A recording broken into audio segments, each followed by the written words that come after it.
Hey, what's up DIYers? Mike Boards with the Mike Boards channel. Thank you for watching. We have a screaming, squealing, and screeching sound coming from our refrigerator. Let's go check it out. All right, DIYers, in the kitchen now. Here is our Whirlpool side-by-side refrigerator, nothing fancy. Step number one, we need to unplug it. Now, unfortunately, we don't have access to our power cord. It's way deep behind the refrigerator. Next, in most cases, your refrigerator is on wheels. And if you have leveled it, it may be off the wheel. And we need to remove this panel. Go ahead and open both your refrigerator and freezer, and you can carefully pull this plastic cover panel out of its prongs.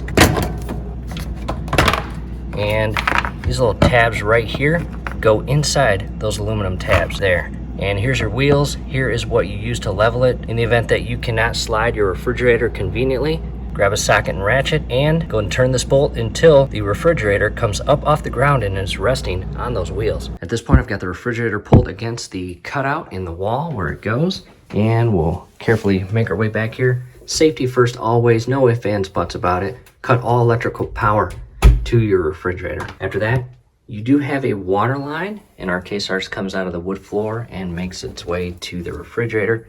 If you have one connected, just be careful, don't harm it. On the lower side, you have a cardboard panel that is held on and in place by several 1/4-inch screws. I believe we have 7. Go ahead and remove all of those. And they're pretty small.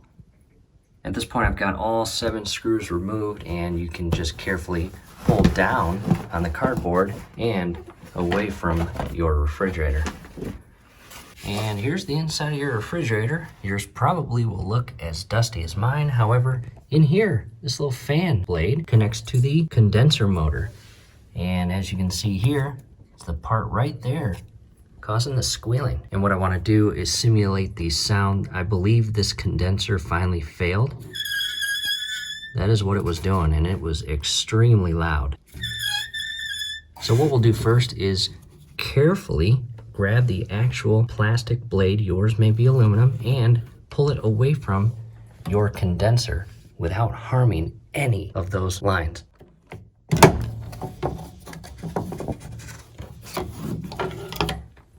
And remember, this portion was the outer portion facing your actual compressor there.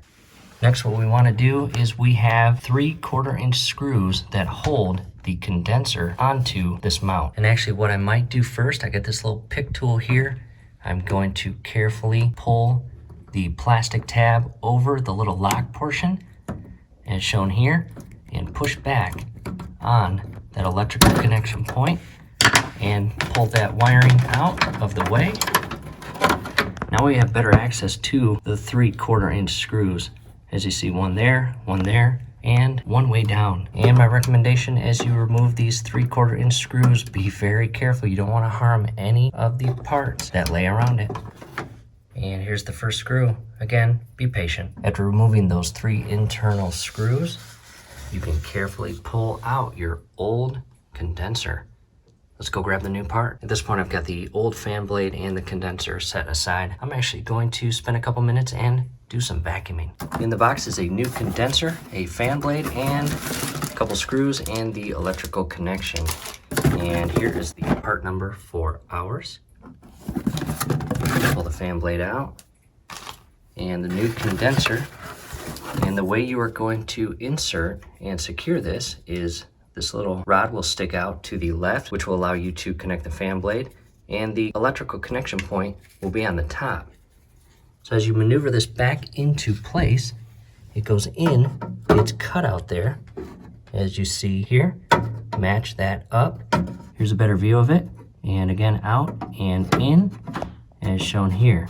And carefully align the 3 screw holes and secure the condenser to this aluminum mount. And the new condenser came with 3 new screws. What I did next is, for convenience, as you insert this condenser into place, this is plastic. There is no internal thread for these screws to screw into, and that is normal. These are screws. However, to alleviate an awkward position and screwing these in crooked, I actually screw them in a few turns prior to inserting this condenser. I'll take all 3 of these screws out, reinsert this, and secure it with the screws. After spending some patient minutes and securing those 3 screws on the back side, we are going to insert and secure our fan blade.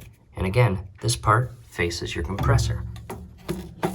Align it in, and the hole will go right on that rod, and carefully with one hand on this side pushing and the other hand on the opposite side of the condenser pushing, you want to push this fan blade in place. After compressing that fan blade onto the rod of the condenser, give it a couple test spins.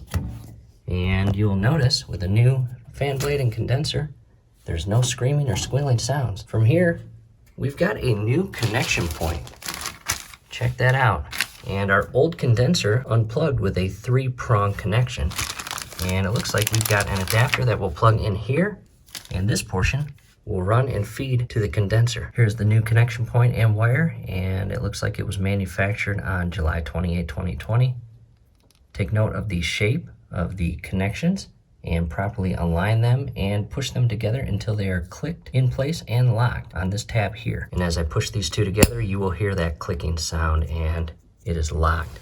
From here, I will maneuver this back behind additional parts, and I will feed this connection point into the connection on the condenser. And you'll do the same thing, align it properly, push until it locks and clicks, like that. From here, verify you are not leaving any parts or tools behind. Before closing everything up, I'm going to plug the system back in.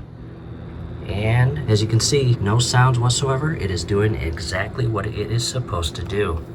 I'll carefully unplug it. From here, you will grab that cardboard panel. We did do some additional vacuuming to clear out those vents, and realign this, and it will actually tuck under here and realign the 1/4-inch screw holes and secure all of your 1/4-inch screws. After securing that lower panel, I went ahead and vacuumed one last time. What we'll do now is plug the system back in, and we will carefully reposition the refrigerator back in place. Refrigerator back in place. Hey, hope this helps. Do us a favor, below the video, you'll see that thumbs up icon. Click on that, like the video, subscribe to the channel. Definitely ring your YouTube bell. That would be very helpful to us. We would really appreciate it. Thanks again for watching.